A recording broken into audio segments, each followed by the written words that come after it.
এদিকে সুপ্রিম কোর্টে তৃণমূল কংগ্রেসের তহবিল মামলা চলছে। আপনারা জানেন তৃণমূলের দৈনন্দিন খরচ চালানো যাচ্ছে না। তৃণমূলের হয়ে তাদের আইনজীবী কপিল সিব্বল আজ সুপ্রিম কোর্টে এমনটাই সওয়াল করেন।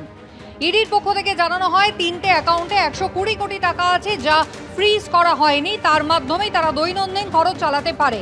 এর আগে আপনারা জানেন যে এই মামলায় ইডির পক্ষ থেকে ইডির বক্তব্য জানতে চাওয়া হয়েছিল সর্বোচ্চ আদালতের পক্ষ থেকে।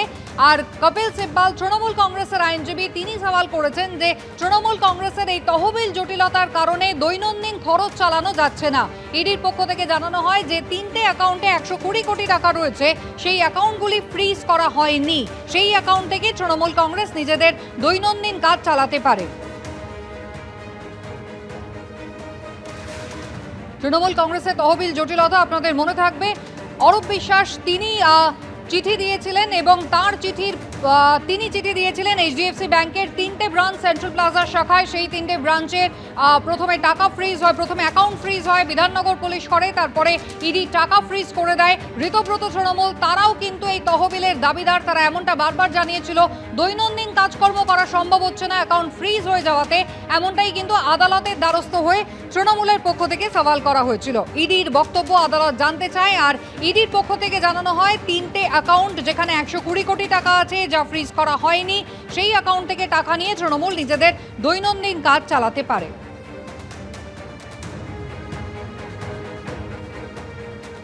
কেশপুরে আজকে সভা করতে গিয়েছেন মুখ্যমন্ত্রী শুভেন্দু অধিকারী। ফের খুলছে এবার কেশপুর ফাইলস। আজকে সভায় দাঁড়িয়ে এমনটাই ঘোষণা করলেন মুখ্যমন্ত্রী শুভেন্দু অধিকারী। বিরোধী দলনেতা হিসেবে 2024 সালে কেশপুরে সভা করতে তাকে বাধা দেওয়া হয়। যারা যারা জড়িত তাদের জেলের ভেতরে দেখতে চান মুখ্যমন্ত্রী। আজ এমনটাই জানালেন কেশপুরের সভায় দাঁড়িয়ে।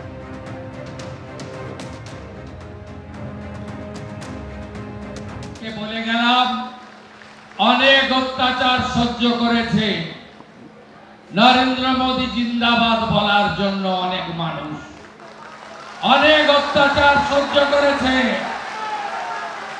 সমস্ত মামলা প্রত্যাহার করবেন, সমস্ত মামলা। এই সামনে যারা বসে আছে এদেরকে জেল খাটিয়েছে মাসের পর মাস। আমি ভুলিনি 24 সালে লোকসভা ভোটে এই কেশপুরে আমাকে সভা করতে যাওয়া বাধা দেওয়া হয়েছিল, মানিনি আমি। মানুষ আসেনি কিন্তু আমি এসেছি। আমি বলবো আমি কিচ্ছু বলিনি। মাননীয় এসপি ওই মামলাটা আপনি বের করবেন। যারা জড়িত ছিল তাদেরকে আমি জেলে দেখতে চাই। কেশপুরে আজকে সভা করলেন মুখ্যমন্ত্রী শুভেন্দু অধিকারী। বিপ্লবী ক্ষুদিরাম বসুর আত্মবলিদান দিবস উপলক্ষে তার এই সভা এবং জানালেন কেশপুর ফাইলস এবার খুলছে। প্রচুর অত্যাচার তাকে সহ্য করতে হয়েছে। মোদী জিন্দাবাদ বলায় তার বিরুদ্ধে একাধিক মামলা হয়েছে। প্রচুর অত্যাচার তিনি সহ্য করেছেন, তাই এসপিকে তিনি বলছেন যা যা অভিযোগ ছিল সমস্ত মামলা যেন প্রত্যাহার করা হয়। যারা যারা অভিযুক্ত তাদের জেলের ভেতরে দেখতে চায়। আমি চাই কেশপুর মানে বোমা গুলির আওয়াজ, কেশপুর মানে মিথ্যা মামলা, কেশপুর মানে সন্ত্রাস, কেশপুর মানে একদলীয় ব্যবস্থা, কেশপুর মানে রাজ্য কেন্দ্র সরকারের সব উন্নয়নের কাজ থেকে কাটমানি, কেশপুর মানে পঞ্চায়েত মানে লুট। এসব জিনিস বন্ধ করতে হবে। আজ মেদিনীপুর এবং বাঁকুড়ায় একাধিক কর্মসূচি রয়েছে মুখ্যমন্ত্রী শুভেন্দু অধিকারীর। এই মুহূর্তে সিদ্ধান্ত, মেদিনীপুরের উদ্দেশ্যে সড়ক পথেই রওনা দিয়েছেন মুখ্যমন্ত্রী। কোলাঘাটে তার কপ্টারের জরুরি অবতরণ এবং সম্ভবত খারাপ আবহাওয়ার কারণেই এই জরুরি অবতরণের সিদ্ধান্ত। এখন পর্যন্ত যে খবর পাওয়া যাচ্ছে সড়ক পথে কেশপুরের উদ্দেশ্যে রওনা দিয়েছেন মুখ্যমন্ত্রী শুভেন্দু অধিকারী। অপর প্রতিনিধি বিটন চক্রবর্তীও রয়েছেন এই বিষয় নিয়ে আরো বিস্তারিত জানাতে আমাদের সঙ্গে। বিটন, দেখো মাধুরী, তোমাকে জানিয়ে রাখি যে আজকে তুমি জানো যে মুখ্যমন্ত্রী শুভেন্দু অধিকারীর একটি পূর্ব নির্ধারিত কর্মসূচি ছিল পশ্চিম মেদিনীপুরের কেশপুরে। সেখানে রয়েছিল ক্ষুদিরাম বসুর আত্মবলিদান দিবস উপলক্ষে একটি কর্মসূচিতে তিনি যোগ দেওয়ার জন্য কিন্তু কপ্টার করে যাচ্ছিলেন।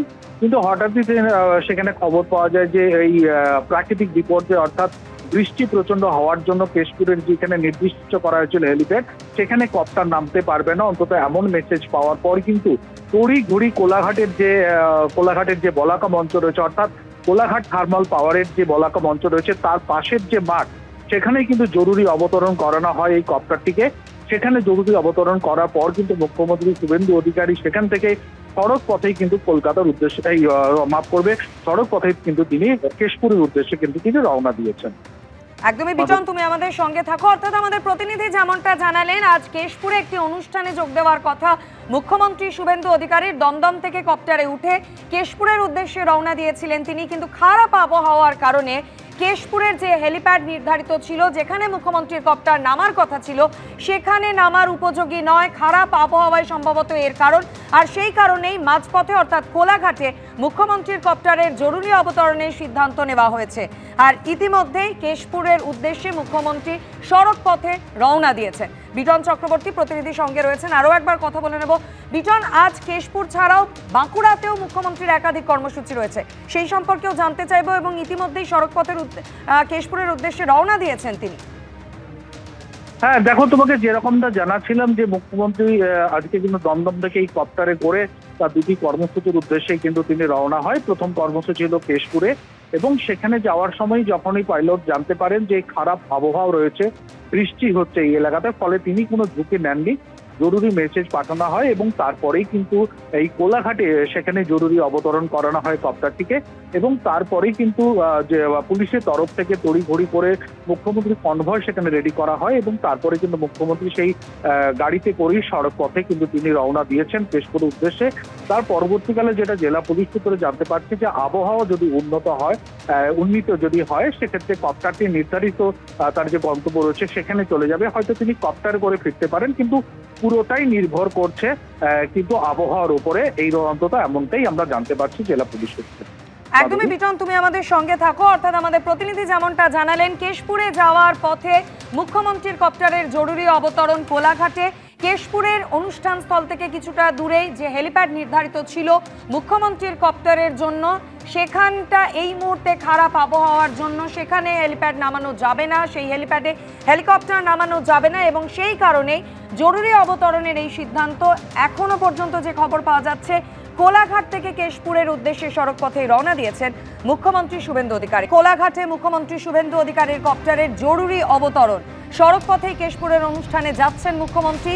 কেশপুর যাওয়ার জন্য কিছুক্ষণ আগেই দমদম থেকে কপ্টারে ওঠেন মুখ্যমন্ত্রী শুভেন্দু অধিকারী, কিন্তু কোলাঘাটে মুখ্যমন্ত্রীর কপ্টারের জরুরি অবতরণ হলো। সম্ভবত খারাপ আবহাওয়ার কারণেই এই জরুরি অবতরণের সিদ্ধান্ত। এই মুহূর্তে যে খবর পাওয়া যাচ্ছে, কেশপুরে যাওয়ার জন্য দমদম থেকে কপ্টারে ওঠেন মুখ্যমন্ত্রী, সড়ক পথেই কেশপুরের অনুষ্ঠানে যাচ্ছেন মুখ্যমন্ত্রী। কোলাঘাটে মুখ্যমন্ত্রীর কপ্টারের জরুরি অবতরণ। ঠিক কি কারণে কপ্টারের জরুরি অবতরণের সিদ্ধান্ত নেওয়া হয়েছে, আরো বিস্তারিত জানাবেন প্রতিনিধি অর্ণব মুখোপাধ্যায় আমাদের সঙ্গে রয়েছেন। অর্ণব, কি খবর? দেখো, যেমনটা জানা যাচ্ছে যে মেদিনীপুরে আজকে মুখ্যমন্ত্রী শুভেন্দু অধিকারীর কর্মসূচি ছিল, এবং সেখানে তিনি যাচ্ছিলেন চপারে করে।